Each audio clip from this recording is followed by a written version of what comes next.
Hello there, Star Wars fans, and welcome back to another RebelScum.com video. And today, I am joined by none other than Bryan Ono. Did I pronounce that correct? That's correct. Wonderful. Thank you so much. Bryan Ono, who is the man in charge, the man behind the EFX. So, for those of you who are not familiar with EFX, it is a wonderful prop replica company that is licensed through Lucasfilm, and they make mostly helmets and maybe some other things too. So, Bryan, tell us a little bit about EFX. We started in 2008 after Master Replicas, but actually I was with Master Replicas from the very beginning as well. And when Master Replicas lost the license, didn't get renewed for the license in 2008, that's when it was offered to me to continue. Because Lucasfilm pretty much knew that I was doing all the work for the Star Wars brand in Master Replicas. So when Master Replicas was not going to renew, they approached me and said, would you be interested in the license yourself? How could you turn down something like that? I don't know how you could possibly say no to something like that. So then how exactly did you just form EFX? Was that something that was already kind of in the back of your mind at the time? Or was it just kind of spurned on when Lucasfilm approached you and said, hey, would you mind continuing this kind of product for us? Would you mind continuing the legacy of what Master Replica was doing, the work you were already doing, and is that kind of how you were like, okay, well... Well, the way that kind of worked was kind of funny because we both had the idea at the same time. So when we approached Lucasfilm and said, hey, I did, his license, they said, oh, we were going to talk to you about the same thing. So it just came together. It's awesome how that works out. That's really cool.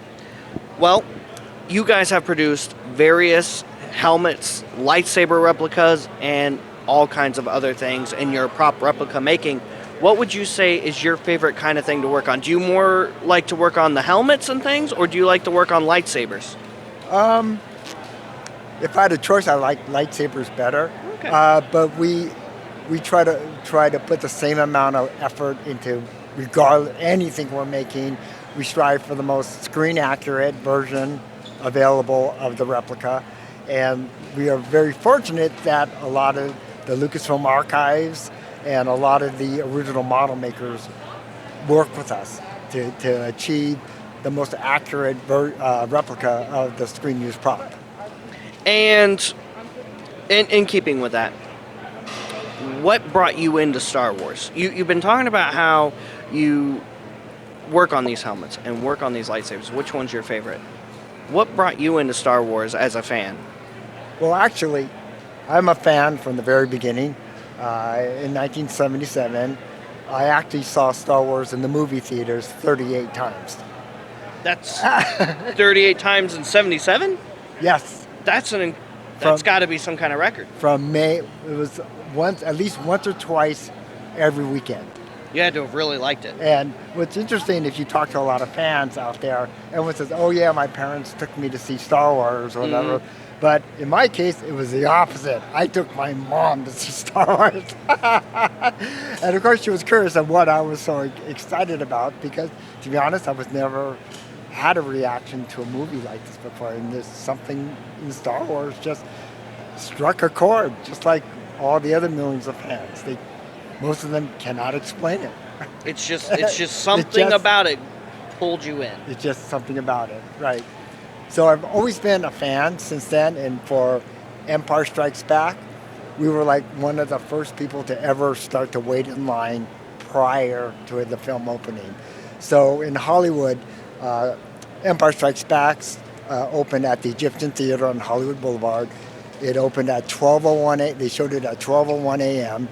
And in those days, we only had to wait about 18 hours in line, as opposed to now, well, not anymore because you reserve seats. Right. But like for Attack of the Clones or whatever, people were camped out for weeks. Mm-hmm. I remember. So I actually got my pictures waiting in line for the opening of Empire Strikes Back in the LA Times.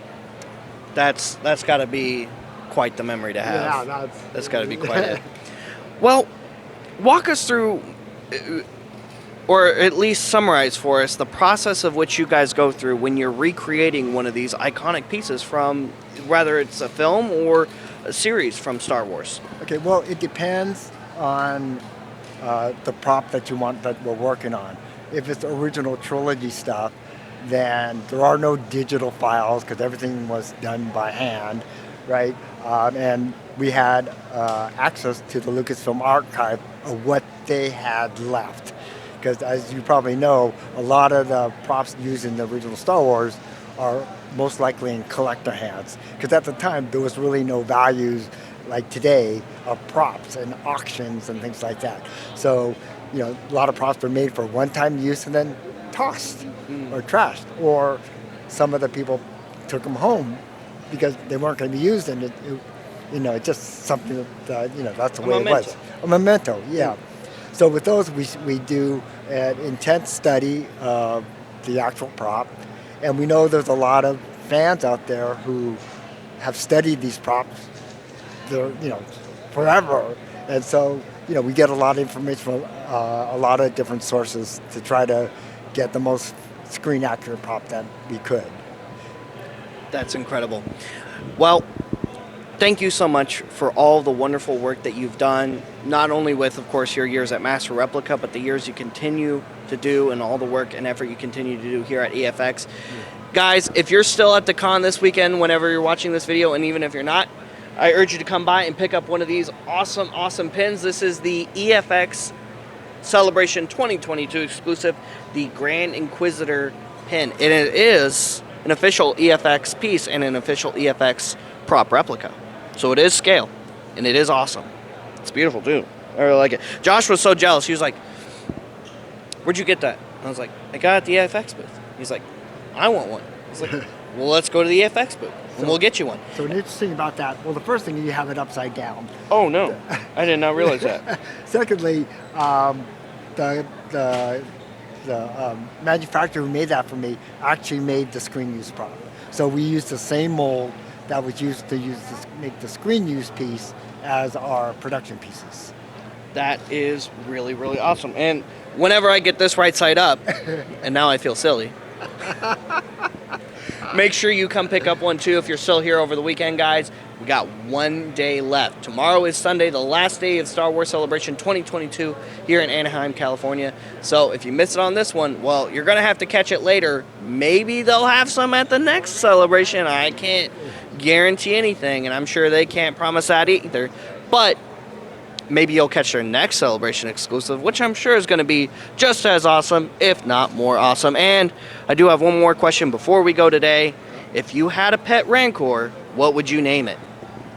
Jedi. He would name his pet Rancor Jedi, just like his cat. My dog. His dog, which I misremembered from the panel the other day. Couldn't remember if it was a cat or a dog. But there we go. No one's probably asked you that before, have they? What I would name a Rancor? Mm-hmm. No. Yes. Knew I'd get at least one. Yeah. Guys, thank you so much for tuning in today with this wonderful, wonderful review of EFX. Come check out EFX. If you're not familiar with EFX, look them up online. They really, really do deserve a look up. They do such amazing work, and we're big fans of theirs. We've been big fans of theirs for a very, very long time. So please come check them out. Follow them on social media. Go to their website, all that good stuff. And while you're at it, make sure you like and subscribe and follow us on our social media as well. Turn on notifications so you don't miss interviews such as this one with Mr. Bryan Ono here. And we'll see you guys later. We'll see you another time. May the Force be with all of you, you rebel scum.